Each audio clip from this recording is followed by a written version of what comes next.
உத்தரப்பிரதேசத்தில் கல்வித்துறை செயலாளராக பணியாற்ற கூறி தூத்துக்குடி எஸ்பியை ஏமாற்ற முயன்ற பெண் உட்பட 2 பேர் கைது செய்யப்பட்டுள்ளனர்.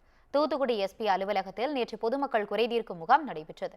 அப்போது டிப்டாப்பாக வந்த பெண் ஒருவர் தான் IAS எனவும் உத்தரப்பிரதேசத்தில் கல்வித்துறை செயலாளராக பணிபுரிவதாகவும் கூறி எஸ்பி ஆல்வர்ஜானிடம் அறிமுகம் செய்து கொண்டார்.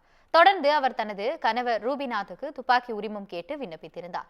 ஆனால் அப்பெண்ணின் நடவடிக்கையில் சந்தேகமடைந்த அவர் IAS அதிகாரியா என விசாரிக்க மாவட்ட குற்றப்பிரிவு காவல்துறைக்கு எஸ்பி ஆல்பர்ஜான் உத்தரவிட்டார். அதன் பேரில் நடத்தப்பட்ட விசாரணையில் அவர் IAS அதிகாரி இல்லை என்பதும் நெல்லை மாவட்டம் தாலையூத்து பகுதியை சேர்ந்த மங்கையர்கரசி என்பதும் தெரியவந்தது. இதையடுத்து IAS என பொய் கூறி துப்பாக்கி உரிமம் வாங்க முயன்ற மங்கையர்கரசி மற்றும் அவரது கணவர் ரூபிநாத்தை போலீசார் கைது செய்து விசாரித்து வருகின்றனர்.